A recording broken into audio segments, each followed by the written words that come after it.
The first level to success in life, listen to me, the very first level is you seeing it like it's clear to you. You know exactly what you want. You know exactly when you want it. You know exactly what it tastes like. You know what it looks like. You know what it smells like. Before you really blow up, and you get success, you literally have it in the palm of your hand without having it. You gotta know what it looks like, tastes like, feel like, because you don't, you're gonna compromise. And your problem is you're not intentional and deliberate. You wake up on Monday and you might be strong, but by Wednesday, are you hearing what I'm telling you? You're not intentional and deliberate. You are hoping that the best is gonna happen to you, and the best never happens to you. You gotta be intentional and deliberate, whether you're making money or not making money. You gotta decide that you're gonna do something, and you gotta do it every Monday, every Tuesday, every Wednesday, every Thursday. The problem with some of you in this room, you're not intentional and deliberate. You're a good person that just hopes the good stuff is gonna happen to you. It has everything to do with what time you wake up. It has everything to do with how you eat. It has everything to do with how you work out, how you prepare. It has every single thing to do with how you think. And when you want it as bad as you want to breathe, says, I'm willing to make any sacrifice. I'm willing to go through any pain. I'm willing to go through any suffering. I'm willing to go through whatever it takes. So when I get in there and it's me and him one-on-one, that I guarantee you at the end of it, I won't be the one that surrendered. In order to have unbelievable choice and options in your life, in your pursuit of your dream, you must eliminate them. You must shrink your focus down to one thing, one business, one focus at one time, and master it and get great at it for an extended period of time. The irony of life is that the more you shrink your options in pursuit of your dream, the more it'll open them up in your life later. What are the things that are stealing your focus? Who are the people that are stealing your focus? And begin to eliminate these distractions. Get laser focused and obsessed on what you want. Be starving and hungry to get it. Be desperate to get it. The combination of desperation and hunger with laser focus over an extended period of time is the formula to be great at something. And you've got to be so relentless, regardless of what comes down the pipe, that you're always looking for a way to get over, always looking for a way that you can break through, always looking for a way that you can win, always looking for a way that you can strike a telling blow. But you got to understand, you can always get a little bit better. You can always excel a little bit more. You can always push it a little further. You can always climb a little bit higher. You can always better your best. You can always go beyond anything that you have ever done. And so all you're looking for are new breakthroughs through practice and practice. You'll get better and better. And when you know what you want, you will do anything it takes to get it.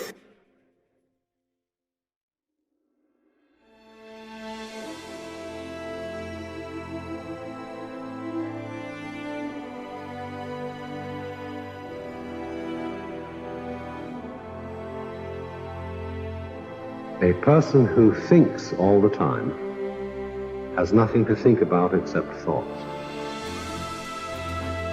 So, he loses touch with reality and lives in a world of illusions. We are so tied up in our minds that we've lost our senses. Time to wake up. What is reality? It isn't material, that's just an idea. Reality is this.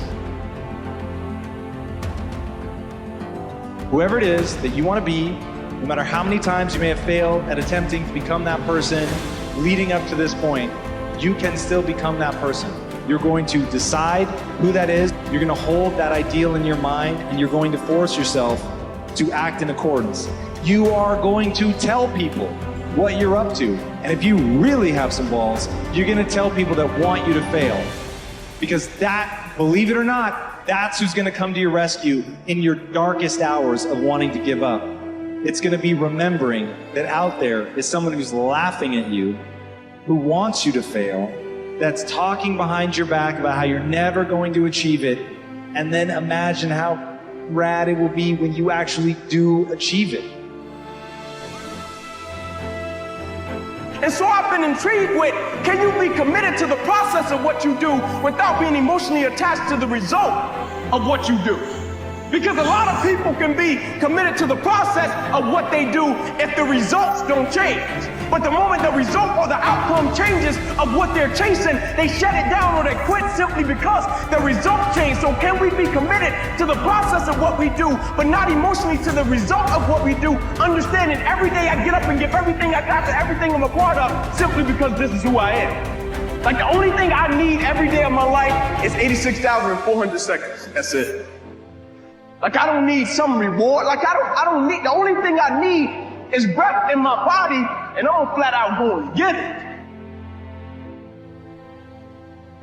One of the things you have to understand about life is everything changes and everything ends. And that kind of sounds heavy on the front end, but it's a truth. If everything changes and everything ends, number one, it should make you appreciate what you have right now. And then my view is what's next is always better. If I make it so, it's my job to make it so. I think passion is the genesis of genius. If you've got enough passion, you're going to find answers nobody else does. But most people run out of fuel, meaning they get tired, they get exhausted, they get burnt out, they get, the law of familiarity. They're around something so much they take it a little bit for granted. What I see as the one common denominator of people that are successful over a lifetime is the sustained hunger. Hunger is the number one factor. That in order to move forward, you move forward by taking the next right step. You don't have to know all the steps to make, just what is the next right move.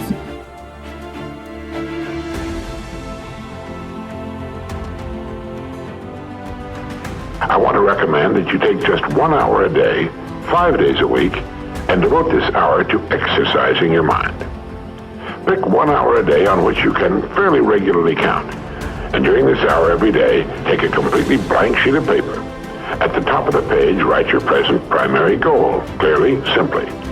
Then, since our future depends upon the way in which we handle our work, write down as many ideas as you can for improving that which you now do. Try to think of 20 possible ways in which the activity that fills your day can be improved. You won't always get 20, but even one idea is good. Now remember 2 important points with regard to this. 1, this is not particularly easy, and 2, most of your ideas won't be any good. Now when I say it's not easy, I mean it's like starting any new habit. At first you'll find your mind a little reluctant to be hauled up and out of the old familiar rut. But as you think about your work and ways in which it might be improved, write down every idea that pops into your mind, no matter how absurd it might seem. Let me tell you what will happen. Some of your ideas will be good and worth testing. The most important thing this extra hour accomplishes, however, is that it deeply embeds your goal into your subconscious mind, starts the whole vital machinery working. And 20 ideas a day, if you can come up with that many, total 100 a week, even if you don't think on weekends.